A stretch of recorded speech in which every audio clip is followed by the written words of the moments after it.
Good evening, shining stars. How are you tonight? I hope you're doing wonderfully. Welcome back to our reading corner, Alice's Adventures in Wonderland. I hope everybody had a wonderful Monday. Oh wait, let's put this down. Let's get the lights turned out. That's right, it's time to turn out the lights. If your lights are not out, go ahead. Let's turn them out together. Make it a little dimmer. Little better for sleep, for relaxation. Everybody's asleep. Why aren't you asleep yet? Oh, you were waiting for Alice. Waiting for a story. Okay. Well, let's take care of that. Me too. I was waiting for Alice too. I'm ready.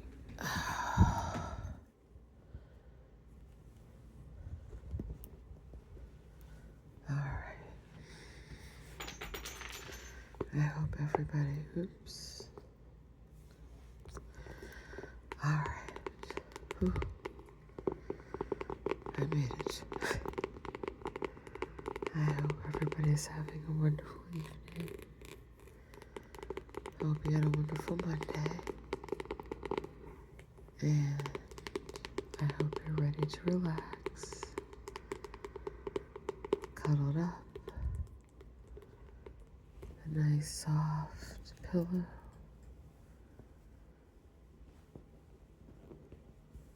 This is one of my favorite pillows. And a cozy blanket. My sister crocheted this blanket. She's amazing. She is absolutely amazing. And our cozy chair. Alright. So where were we? We were in a new chapter, for sure. And it was the lobster quadrille. Pardon, just the lobster quadrille. And she's having this conversation with the mock turtle. Let's see. The mock turtle and the Gryphon, which I'm not really sure what it is. Maybe it reminds me of the mascot of a school I went to. It was a griffin. Went to Garfield High School. The mascot was a griffin, so some kind of mystical winged creature. And the mock turtle is taking his time telling his story, and it's like everything else in Wonderland, not making very much sense. So let's see what happens next. Alright. Here we go. The mock turtle sighed deeply and drew the back of one flapper across his eyes. He looked at Alice and tried to speak, but for a minute or two, sobs choked his voice. Same as if he had a bone in his throat, said the Gryphon, and set to work shaking him and punching him in the back. At last, the mock turtle recovered his voice, and with tears running down his cheeks, he went on again. You may not have lived much under the sea. I haven't, said Alice, and perhaps you were never even introduced to a lobster. Alice began to say, I once tasted, but checked herself hastily and said, "No, never." So you can have no idea what a delightful thing a lobster quadrille is. "No, indeed," said Alice. "What sort of dance is it?"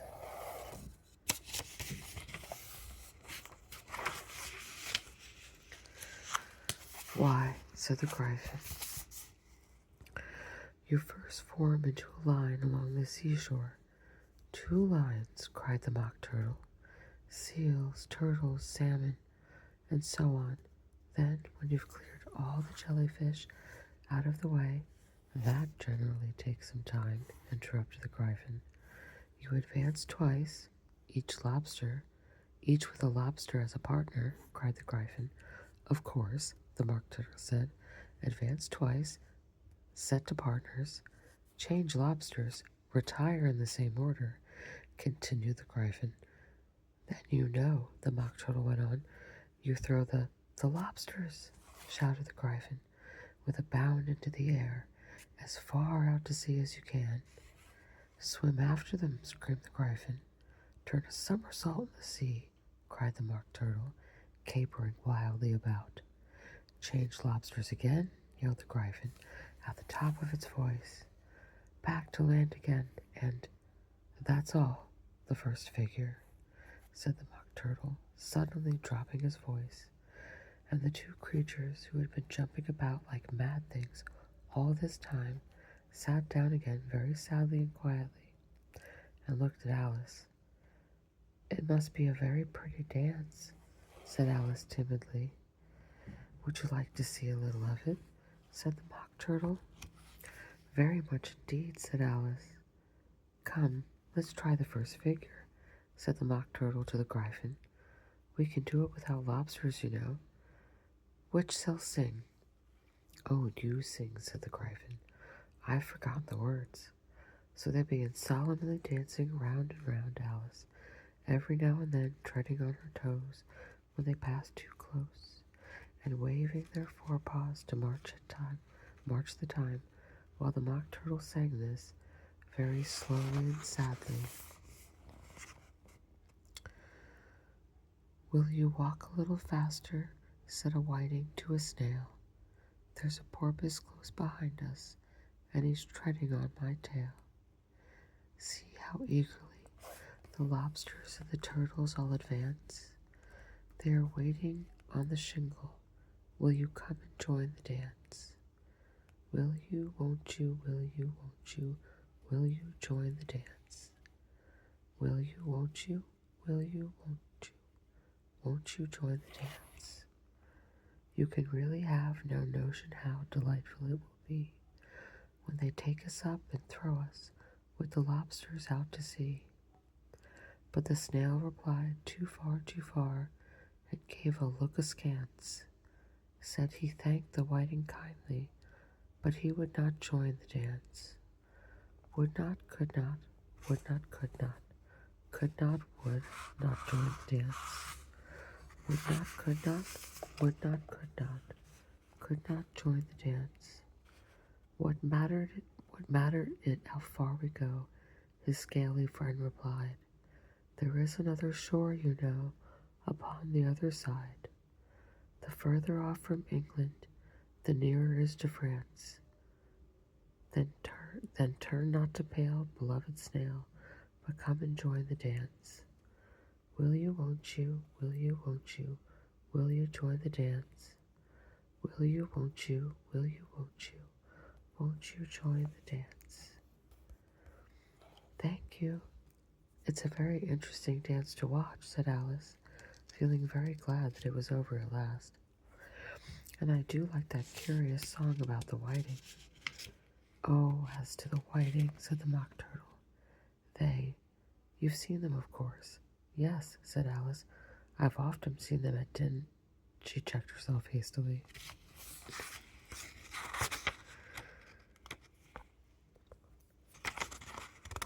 I know. Okay.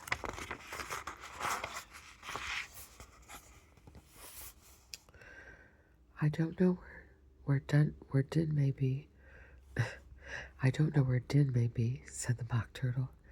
But if you've seen them so often, of course, you know what they're like. I believe so, Alice replied thoughtfully. They have their tails in their mouths, and they're all over crumbs. You're wrong about the crumbs, said the Mock Turtle. Crumbs would all wash off in the sea, but they have their tails in their mouths, and the reason is. Here the Mock Turtle yawned and shut his eyes. Tell her about the reason and all that, he said to the Gryphon. The reason is, said the Gryphon, so that they would go with the lobsters to the dance. So they got thrown out to sea, so they had to fall a long way. So they got their tails fast in their mouths, so they couldn't get them out again. That's all. Thank you, said Alice. It's very interesting. I never knew so much about a whiting before. I can tell you more than that if you like, said the Gryphon.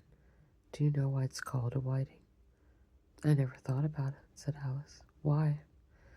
It does the boots and the shoes, the Gryphon replied very solemnly. Alice was thoroughly puzzled. Does the boots and shoes? She repeated in a wondering tone. Why, what are your shoes done with? Said the Gryphon. I mean, what makes them so shiny?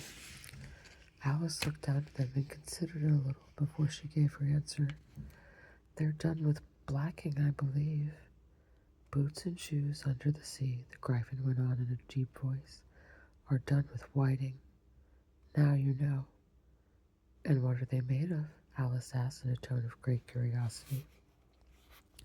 Soles and eels, of course, the Gryphon replied rather impatiently. Any shrimp could have told you that.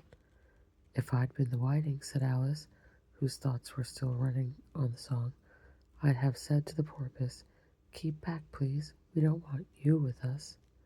They were obligated to have him with them, the Mock Turtle said. No wise fish would go anywhere without a porpoise. Wouldn't it really? Said Alice in a tone of great surprise. Of course not, said the Mock Turtle. What if a fish came to me and told me he was going a journey? I should say, with what porpoise? Don't you mean purpose? Said Alice.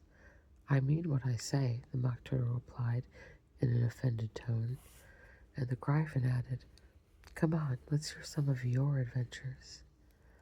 I could tell you my adventures, beginning from this morning, said Alice a little timidly, but it's no use going back to yesterday, because I was a different person then. Explain all that, said the Mock Turtle. No, the adventures first, said the Gryphon in an impatient tone.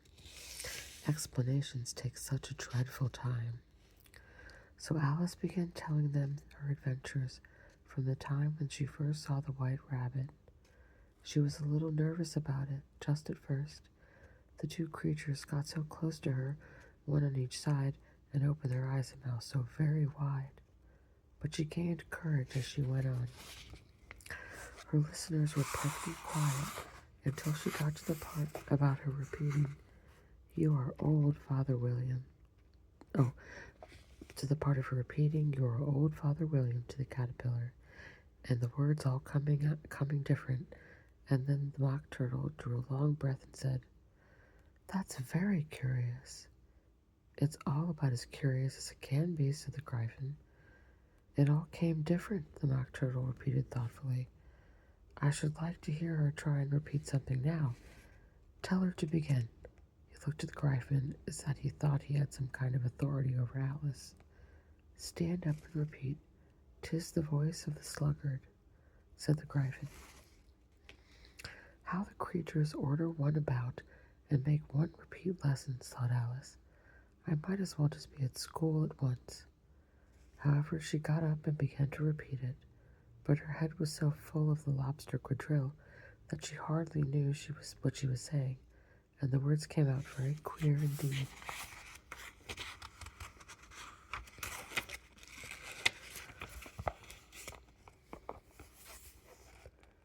'Tis the voice of the lobster, I heard him declare, you have baked me too brown, I must sugar my hair.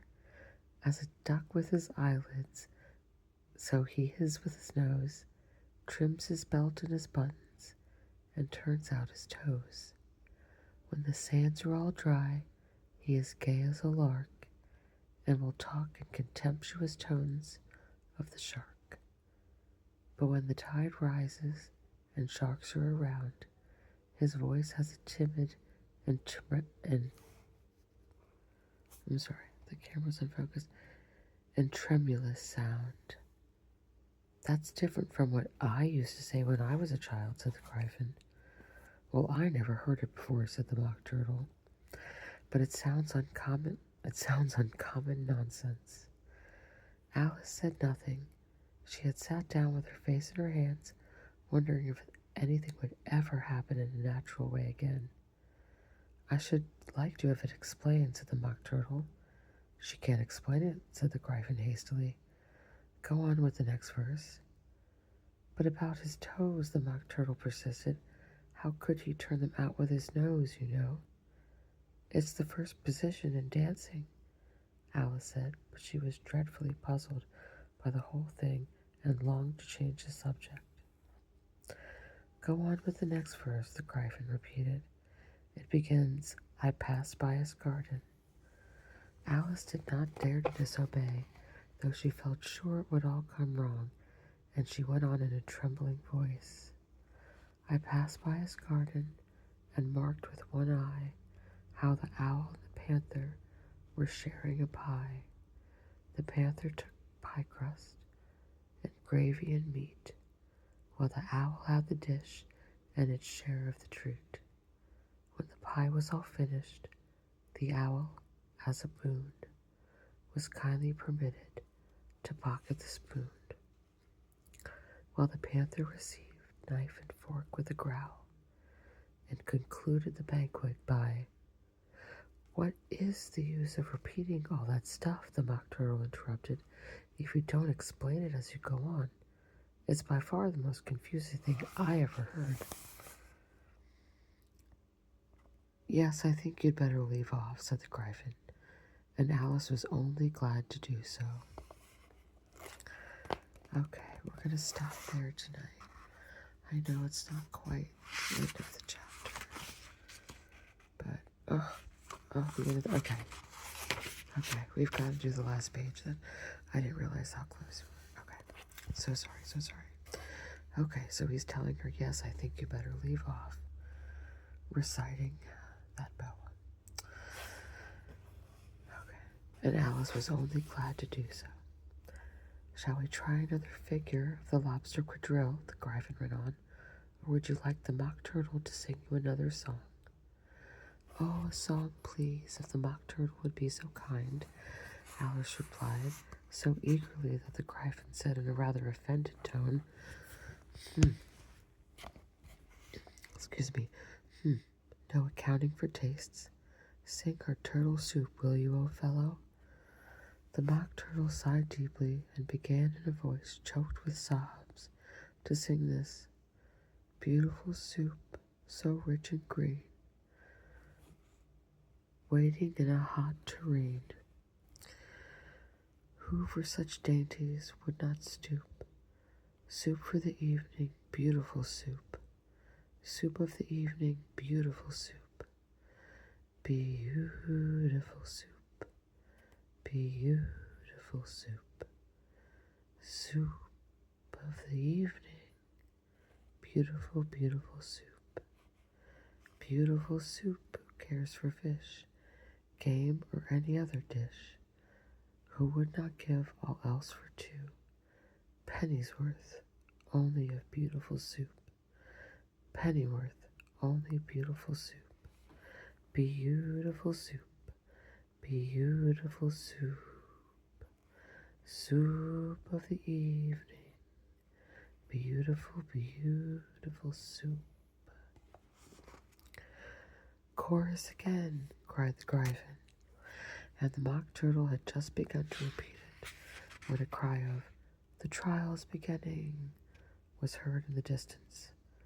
Come on, cried Gryphon, and taking Alice by the hand, it hurried off without waiting for the end of the song. What trial is it?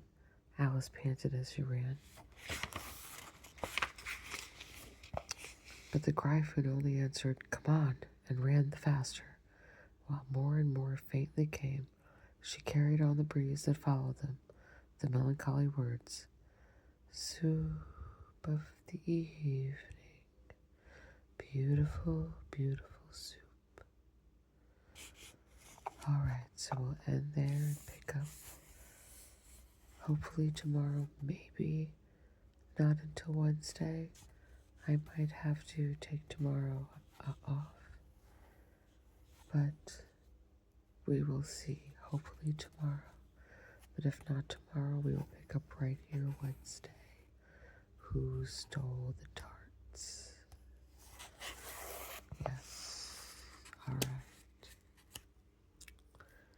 Thank you so much for reading with me. And hopefully you didn't quite make it to the end.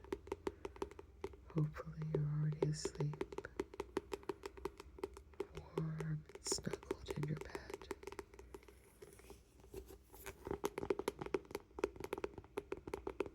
Off in a beautiful dream or in a perfectly sound night's sleep. Thank you so much.